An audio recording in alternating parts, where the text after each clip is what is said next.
Yo, what is up, YouTube? Radar 25 back in with my co-host, Michael Fuentemania. What up, Marks? Guys, we're back again. You already know what time it is. Takeaway time, takeaway video. It's going to be our 4 takeaways from the Wednesday Night Wars, AEW versus NXT. Both pretty good shows. AEW still holding the ratings, crown over NXT as of right now. All right, so it's the NXT Go Home Edition. In your house this weekend, so we'll drop a video for that, guys. But let's get right into it. Before we do, I want to remind you guys to drop a like on this video and previous videos. Hit the subscribe button if you're not subscribed. Notification bell so you guys can see anything that drops when it drops. Follow social media, Instagram, Twitter. Follow live streams on Twitch, Mixer. All that stuff pop on the screen right now. Let's get right into it. Our 4 takeaways from the Wednesday Night Wars, AEW versus NXT.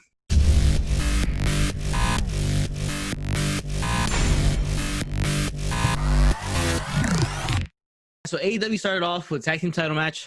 Hangman Page and Kenny Omega reunited again. The tag team champions, they're taking on Kip Sabian and Jimmy Havoc, along with Penelope Ford. This is a tremendous match. Every time Page and Omega have a match, it's pretty much like a pay-per-view match. That quality. It was like 20 minutes long. Page and Omega get the win, and they're going to face the Best Friends at Fyter Fest, which the announced Fyter Fest will be a 2-night event. I think it will be taking place instead of Dynamites for 2 weeks in a row in July 1st, July 8th. It will be Fyter Fest instead of Dynamite. So we're going to see them take on the Best Friends. So they're still champions. Next thing on the show, guys, was Brian Cage versus... Actually, hold your horses. We saw Shawn Spears get his glove. This is true. There was a Shawn Spears segment where he's getting yelled at by Tully Blanchard. Obviously, Shawn Spears not being really showcased and losing a lot. Yep. And then Tully Blanchard gives him a glove. It looks like a weighted glove, like it has something in it. Well, it's the old Blackjack Mulligan, Ted DiBiase, NWA era glove. It's this whole Blackjack look. So it's been done. It's been used a lot, but I like it because, as you said, he's been losing. We talked about him not being that interesting and where was he going? Mm-hmm. It's a good little gimmick. It's an old school gimmick. I'm intrigued by it. Is it something that you expected? No, but it should be fun going forward. Hopefully, he starts getting some W's and starts dominating and makes this glove a thing. Makes it a thing, yeah. We'll see how it goes with him because we are Shawn Spears fans. We want to see more shown more on TV and in a bigger role. Guys, all right, so Brian Cage versus Sean Dean absolutely demolished. Brian Cage just demolishes this guy. Squash match. Taz calls out Jon Moxley. Jon Moxley accepts, comes out. They have a back and forth in the ring on the mic, and he's just basically Moxley's excited to face Brian Cage at Fyter Fest. Excited to have the challenge presented to face Brian Cage, all that stuff. So that's pretty much it. Not much there. They're just building towards Fyter Fest in that match. Probably going to continue to make Brian Cage look like a monster. So we'll see where that goes from here. And Taz cut a good promo. And he's still using the tagline, his old tagline, but in reference to Brian Cage. Yeah. Beat him if you can, survive if you let to thing. So, that's the thing now. So that's pretty cool to see. Guys, next thing on the show is a match that was kind of set up last week at the ending after the Chris Jericho-Tyson pull apart. Chris Jericho got upset with Cabana because he was holding him back. As he should. So the match was Chris Jericho, the champion, versus Cabana. And what a performance by Sammy Guevara doing the Judas in my mind. I mean, now he the words still. He was off sync with the whole song. Off key, off everything, all over the place. But it was amazing. Good job, Sammy's hilarious. He just keeps growing and growing as a performer. Clap it up for Sammy. That was hysterical. I was cracking up. Yeah. The match was fine. Jericho obviously is going to get the win here. He does. And he calls out Tyson. So they're definitely going towards Jericho-Tyson happening eventually. Not sure when it will happen. Maybe at All Out in September. Don't know. But for now, he's calling out Tyson. Obviously, Tyson's not going to be there. Here comes Orange Cassidy from the issues from last week. Orange Cassidy comes in the ring, kind of mocks, Chris Jericho and puts Chris Jericho's hands in his belt, so make it look like he's putting his hands in his pockets. Yeah. They try to attack him. He ducks, goes into the crowd, reunites with the Best Friends, and that was pretty much the end of that. Yeah. So we'll see more of them going until Jericho and Tyson actually does happen. Next thing on the show, Nyla Rose going up against somebody we haven't seen in a while, Big Swole. Swole. Match was it was a competitive match. Not much to write home about. But Nyla Rose does get the win. And, she's still, cementing herself as, the most dominant women's wrestler there, and it seems like they're gonna go for the rematch, Nyla Rose and Hikaru Shida. Yeah, it looks like that's where they're going with this. Britt Baker, funny, she was in the crowd on like some big cart thing that she was on, and got into it with Big Swole, so that maybe that could be a match that could maybe happen at All Out when she's supposed to come back. Big Swole versus Britt Baker. But I'm enjoying Britt Baker is the stuff she does. They had a funny montage before this, like a Rocky montage. Yeah, Rocky montage. She's training in the wheelchair. It was very funny, over the top type stuff. Yeah. All right, guys, let's get to the first takeaway of the Wednesday Night Wars, and it is the FTR interview with Tony Schiavone. I really liked the interview in general because it felt super real. Yep. They had a real look to it. And they named all the tag teams that they want to face. And they're basically saying that they want to beat everybody's ass and prove that they are the best tag team and prove that everybody was wrong when they keep talking. Everybody's wrong when they keep bringing up the Bucks as the best tag team in the world, and FTR is that tag team that's the best tag team in the world. And they purposely, like, they were naming all the tag teams and they purposely left the Bucks out. They're definitely doing a bit of a heel, like tweener feel for sure as they're going forward. But I did like you said, like the realist of it. It like the interviews in AEW just feel so much more natural and just realistic, and like they mess up sometimes, but it's okay. It's like smooth. It just comes off less like, you know, just a performance. It's just them talking, and it's I'm enjoying them so much. And then the Butcher and the Blade come out after it's done. After Tony Schiavone steals the show, when he's like, "Man, what does FTR stand for?" And like they're just like, you know, it's like a lifestyle, whatever. It's like, you know, just. That's their creed. And then he's like, damn, I thought it meant fuck the revival when they bleeped it out. That shit was hysterical. Schiavone stole the show. Yeah. And his terrible shoes. What the fuck he's wearing. But it was real fun. Yeah, the Butcher and the Blade end up coming down the staircase. They're obviously in the Daily Place area, the amphitheater area. They come down the stairs, and there becomes the pull apart. Well, at least on the Butcher and the Blade side, a bunch of random guys come and keep them apart. And they set up the match for next week. So FTR's first match in AEW will be against Butcher and Blade. We'll see how that goes. Excited to see the matchups. They were excited about like facing Santana and Ortiz, facing obviously Kenny and Hangman, facing Lucha Bros, which should be pretty cool because they, you know, they said Lucha Bros. Lucha Bros. They said they would love to face them because they're the opposite of them, and they're gonna teach them tag team wrestling. And they're gonna teach them tag team wrestling. You know, like they usually like tagging. Yeah, you know, because they do a ton of spots and a ton of high flying moves. So this is like one of the more enjoyable things. The AEW does is their interviews because they always seem more grounded, more real. Yeah, and they come off like feeling bigger. Like, you know what I'm saying? They have a bigger feel to them. Rather than the WWE stuff kind of feels like you already know what's going to happen. You kind of just it's all very formulaic. It's all cookie cutter. And it feels overproduced and just like the guy's been sitting there all day just remembering his lines. That's kind of what it feels like in WWE. We're here. It's just like there was a couple times where FTR like kind of messed up and got kind of awkward, but it was okay because it felt natural. It felt like a real conversation. So it was super, super good. Yeah, it makes it feel like more a real sport rather than like overproduced drama show.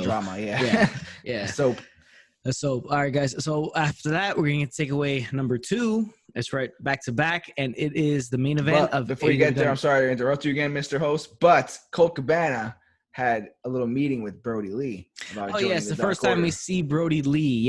Since he lost against Jon Moxley. All right, so before we take away number 2, bring that up. Colt Cabana's talking about his loss, and here comes Brody Lee, and Brody Lee kind of tries to. Invite him to join the Dark Order.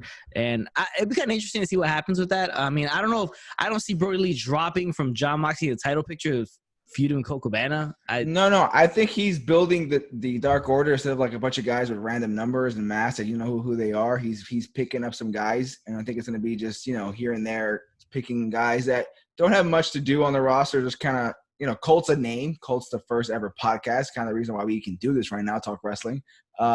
It's because of Colt. So you can throw him in the crowd, pick some other guys, kind of how Seth Rollins is doing with the Messiah look. We're just picking up Austin Theory, just guys that are kind of lost and don't have anywhere to go. You know, throw him in this group and make him a force. I like it.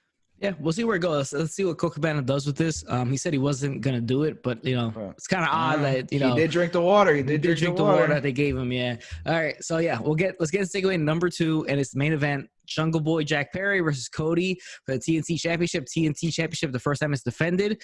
Obviously, Jungle Boy won the Battle Royal last week, so he gets the chance to face Cody. Now, I do love the way that they build Jungle Boy because they build him as like the next star, but that he's just not quite ready yet, right? Yes. So he's always the guy. He's always like super tough.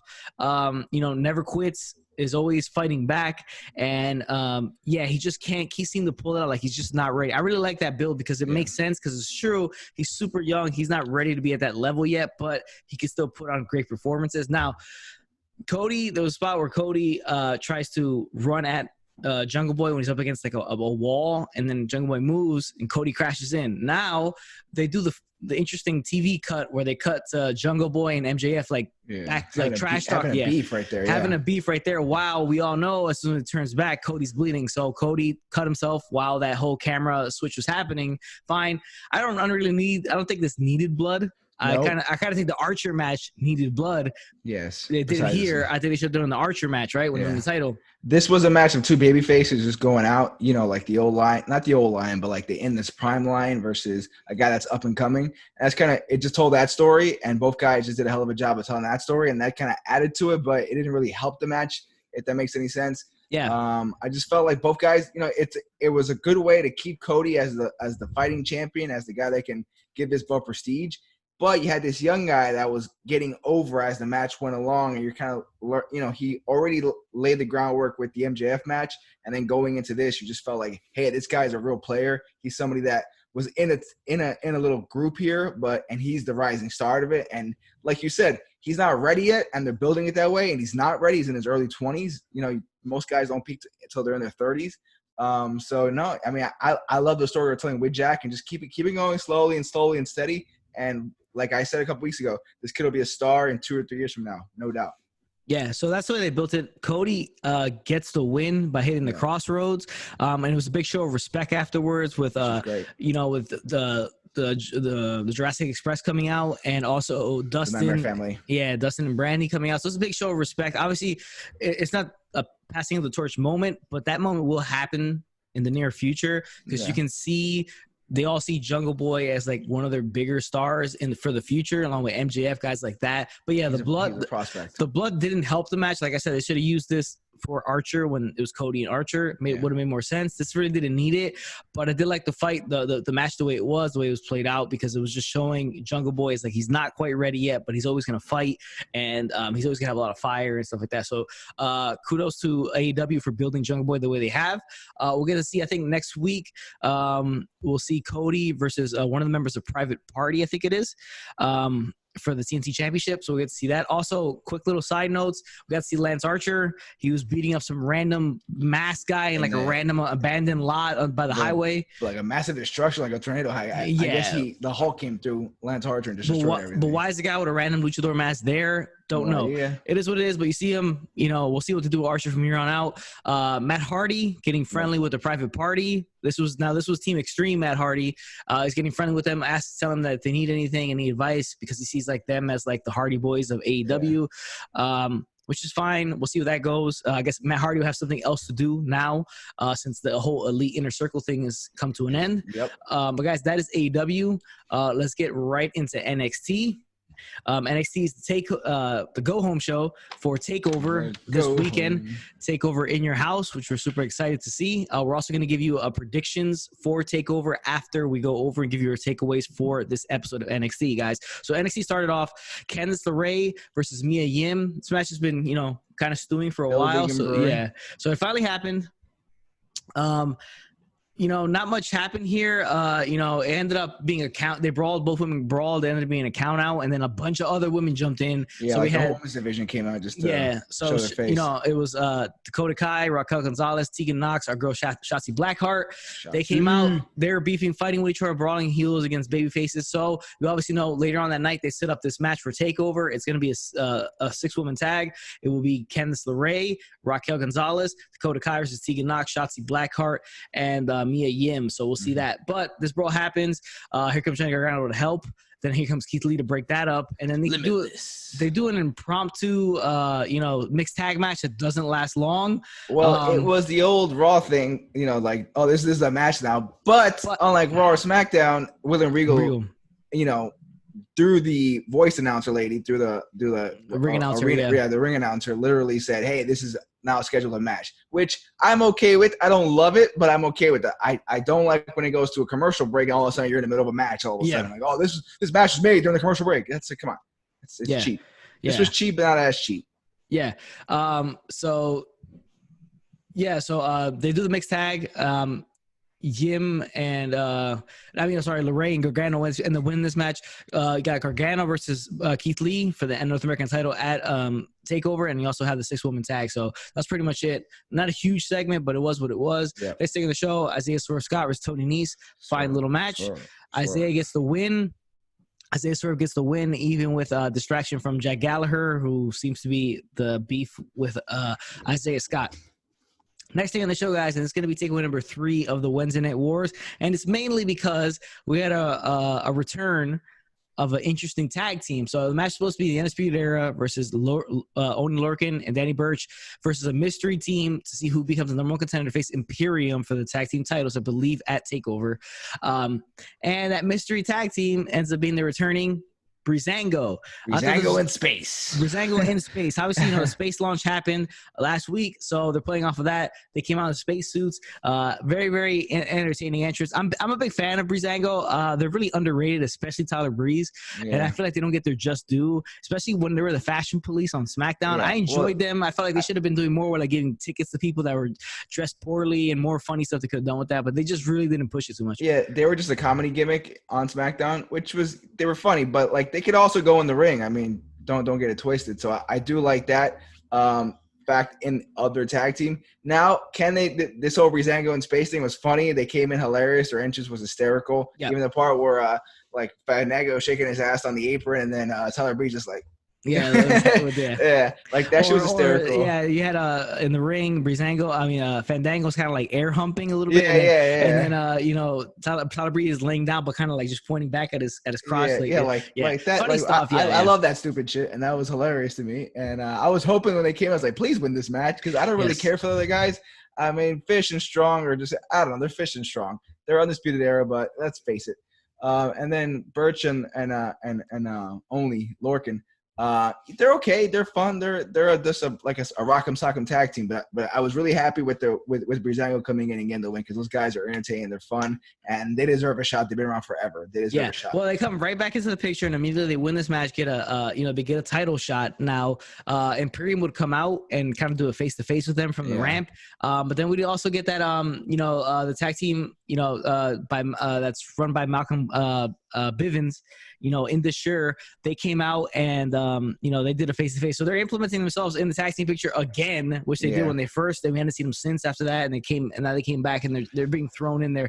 But Breezango gets a title shot. Excited to see. I would be happy if I don't think they're going to win, but it'd be fun to see them win, I mean, they're entertaining. They're fun. Those are 2 fun guys. This whole space thing is hilarious. Just give them the title. Why not? I mean, why not? It'll be fun. Yeah. Just do it. It's good. Like wrestling's fun. Make this fun. They're fun. Yeah. Now, two quick things I want to hit upon. Very good videos, montages that they made, promo videos vignettes for the 2 big matches at TakeOver. You had the triple threat for the women's title, Rhea Ripley, Io Shirai, Charlotte Flair. That was really well done. I enjoyed most of it. I like the way it was more grounded in realism. They had Pete Rosenberg, Pat McAfee, Sam Roberts. They had Drew McIntyre come in on the Neidhart was there. Neidhart was in on the women's one. The other one was Adam Cole and Velveteen Dream for the NXT Championship. They showed a lot of stuff there, and also they had Drew McIntyre talk about the match, and then Sam Roberts, and Peter Rosenberg. Peter Yeah, Rosenberg. sorry. Listen to all these fucking names. All right, yeah, so they were all talking about it and stuff like that, but it was very well done. I enjoyed it. I thought Dreams was kind of funny because he was like roller skating the whole time. Yeah. And then he talked to the mirror, and there was like a fake Prince actor that talked back to him. I was all right, I guess. Yeah, but it was well done. And we found out that the match between Dream and Cole will be a backlot brawl. So we'll have like a ring surrounded by like some cars, like it's Fast and the Furious, and they'll have a match back there. It should be interesting to see. Let's see how they do it. I don't know if it's gonna be super cinematic or it's gonna be like regular shot. Well, don't do the Ciampa Gargano thing. Like, don't make an hour-long match. Just make it a nice 25. Don't make it even like the Edge or Randy thing. Don't make it too long. Just 20 minutes is a sweet spot. Don't make it 47 minutes. And it seems like they're leading to Velveteen winning the title, but we'll get to that whenever we do our predictions. Next thing on the show, we had Chelsea Green in the backstage area talking with Robert Stone, and she seemed to have fired him because it seems like she's like ready to go on her own, and she's gotten the push because she tagged team with Charlotte last week. So she fired him. Then this led into the match between Aliyah, Santana Garrett. Santana Garrett gets the win, very quick match. And Robert Stone was watching. Obviously, he has invested interest in Aliyah. I guess he's going to take over Aliyah, and they'll work together, I guess. We'll see where that goes. But nothing much else to talk about there. Another match on the show, Cameron Grimes versus Bronson Reed. This match was quick, and it was kind of over pretty fast. Cameron Grimes gets the win. Even though Bronson Reed was talking about on Twitter that he could do more and he could beat everybody up, and he just loses against Cameron Grimes. I don't know. But this was mainly because at the end, Karrion Kross comes out. I'll say killer now. And takes out Bronson Reed and just calls out Ciampa again on the camera. So that's another match we're super excited about. But this served was to have Kross come out and do this. Next thing on the show, guys, and it's the main event, and it's takeaway number 4, and it is the end of the Cruiserweight Interim Championship Tournament. Drake Maverick versus El Hijo del Fantasma. This wasn't the ending I was hoping for. Yeah. Right? But I still enjoyed it regardless because of the Drake Maverick story. Now, the match was well done. Yeah, it was like a good 20-minute match. It got us what it deserved. After the whole tournament, it got a good long match. That's what this whole tournament deserved. And the tournament itself came off as a success, I think, mostly because of Drake Maverick and the situation. Yeah. Obviously, he was released. The storyline comes around. He's still with the company. And it also built new stars. Like, we saw new guys come out of this. We saw guys get bigger, like Hijo del Fantasma. I mean, he wasn't even around until this happened. So it's pretty awesome to see a guy like that. Yeah, and he would win the match, which is the outcome we weren't thinking was going to happen. We thought Drake Maverick would win, get the title, and then stay around, right? So the match was well done. It's a lot of Drake Maverick fighting, not giving up because he wants to stay with the company, wants to keep his job. And we see an appearance from the two masked cartel luchadors guys. And they came in the building. They came in the building. They weren't fucking around in the parking lot. They came in the building, and Drake Maverick took them both out. Yeah, and they did the whole baby face thing where it's like, dude, I want this for myself. I don't want your help. So he just took them out. Bob. And then he kind of gets caught because as he slides in the ring, here comes the Fantasma and just ends the match there. Yeah. So him doing this causes him to lose the match because as he comes in the ring, here comes El Fantasma, hits his finish on him, and that was the end. And El Fantasma is the new interim Cruiserweight champion. Shout out to him. But the main thing about the story is you're thinking, does that mean it's over for Drake Maverick? Like, is it done? Is he done? Is he really out of the company? They just keep him here just for this right now. Then he's in the ring crying, and the wrestlers on the ramp. Yeah, well, in the ring and on the ramp, he's crying, and the wrestlers around the plexiglass are, banging on it and cheering his name and stuff like that. And then out of nowhere, here comes Triple H. Triple H says thank you to him, and he hands him an NXT binder, and then inside is an NXT contract. This is similar, or pretty much the same as what he did with Cedric Alexander in the Cruiserweight Classic. Yeah. He really had like a lot of steam behind him, Cedric Alexander, and a lot of fanfare at that point because of the good matches he was putting together. And Triple H signed him right there. Well, supposedly signed them right there. I think he was signed before that. No lawyers. He didn't read the contract. He didn't run the fighting prick. Come on, Drake. Get your shit together. Yeah, he came out pretty much gave him Cedric Alexander the spot in NXT right there. So they did the same thing. Now he's Drake Maverick is an NXT superstar. Happy to see it. Excited for him. Good thing that he had to keep his job. Wish some other guys would have got the same opportunity, but it is what it is. Yep. He gets it. So shout out to Drake Maverick staying with the company, even though he's not Cruiserweight Championship. But it was interesting to see what they do with him after here. If he's going to be like more of like a on-screen like persona, or is he going to be an actual like wrestler? I mean, listen, this thing, like we said earlier, the whole Cruiserweight tournament was kind of thrown onto us because of the whole pandemic, and no one really cared. And this was a natural story that just came out of the blue. And Drake really killed it through the entire tournament. He told a great story, and he got to the final. And it would have been better to see him win. But sometimes those Cinderella stories are still great, even when the underdog loses. It happens in sports all the time where this team – they make the run, but they just can't do the whole thing. Get over the hump. So this was well done. At the end, you got your happy moment where he is still with the company. And it's a great story, especially during these crappy times that we're all in. It was a good, just feel good story, and good for Drake, good for WWE NXT for making this something that, they made chicken salad out of chicken shit. So congrats on them.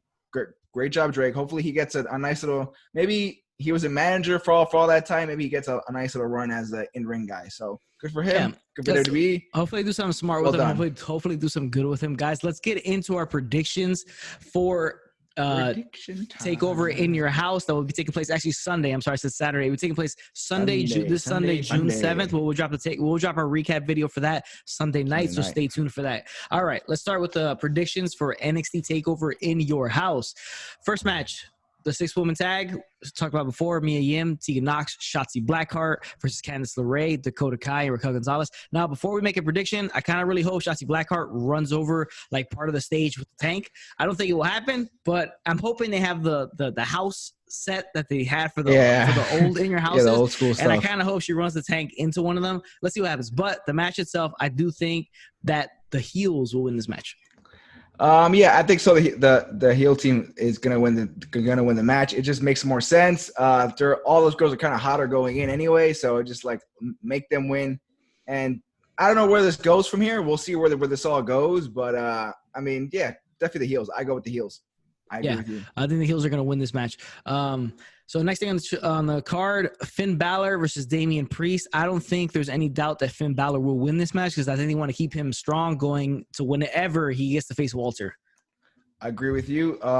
This is definitely just like a throw-in type of storyline. They came in. They weren't even really on the show to even really do anything with it. So definitely it's an easy Finn win, I think. Like you said, just keep him strong. He's Finn Balor. He's already got the name. Priest just being in a match with him kind of brings his name up, so he doesn't really need to win. Let's go Finn. Let's make this happen, and let's get the Walter thing going sooner or later. Yeah, I just think it's just Damian Priest right now. There to want from him is to put out a good match against Finn. Doesn't really matter if he wins. I think he's going to look good. Next thing, North American title, Keith Lee versus Gargano. I kind of think Gargano is going to win this one. I think he's going to sneak it out and become North American champion for the second time. Yeah, I believe so too. I don't want it to happen. I just think Keith Lee kind of still needs the title. Where Johnny Gargano is just Johnny Gargano. I'm hoping for some type of smudge thing where somehow Keith still has the title, but it's something interesting. That's what I'm hoping for. But I think Gargano's going to win. I don't want him to win, but I think he's going to win. Yeah, I think he's going to win too. So we're both for Gargano in that one. Next thing, Tommaso Ciampa versus Karrion Kross with Scarlett. I think there's no doubt Karrion Kross wins in his first match. Now, he didn't have it's actually his second match because he had the squash match. Yeah, it's squash match. But his first big profile match, I think he's got to win this against Tommaso Ciampa. I think he has to. But I don't think this feud ends here. I think this is going to be one of those matches, maybe like a Brock Lesnar, John Cena SummerSlam type of thing, where a domination like that. A domination, because you're building this guy as a monster. His whole entrance, his Scarlett, just that whole thing, that whole package that they're coming out there. He needs to be a monster and be a destructive force, and he has to go in there and kind of like destroy Ciampa and definitely keep the feud going for a couple of months because there really isn't anywhere else to go. Just keep going, Kross has to win this match and win it convincingly. Yeah, he has to for him to keep him as like a legitimate guy and people see him as legitimate. Next thing, Triple Threat Women's Championship, NXT Women's Championship, Charlotte Flair, Rhea Ripley, and Io Shirai. I think Charlotte's going to hold on to the title. I don't think it's time for her to lose it yet. I'm going to go Io Shirai on this. It's probably like she's the biggest underdog going in there, but I feel like she's, building, like she can do it in the ring, her promos or whatever, but she's very talented. I think she's somebody that can Charlotte already has the prestige. She's already made the belt a little more prestigious by putting it on all three brands and stuff. And I think you can make it where Io Shirai kind of squeaks it out, and then Rhea Ripley and Charlotte can have like a major feud together, and then come back to either Rhea Ripley coming back and win the belt out. But I think Io Shirai is a worthy candidate to be the champion. Okay. All right, so I take Flair, you take Shirai. Next thing, the NXT Championship Backlot Brawl, Adam Cole versus the Velveteen Dream. I don't think there's any doubt that Velveteen Dream will win this match and finally become NXT champion. I think the same way you're thinking. I think it's Dream's time. Because you had Adam Cole have the title for the longest running for over a year. And the way it was if Dream loses this match, you can never face Cole again for the title. So you'd have to wait for somebody else to become champion to face that guy. So I think this is the time for Dream to finally get over the hump and win the title.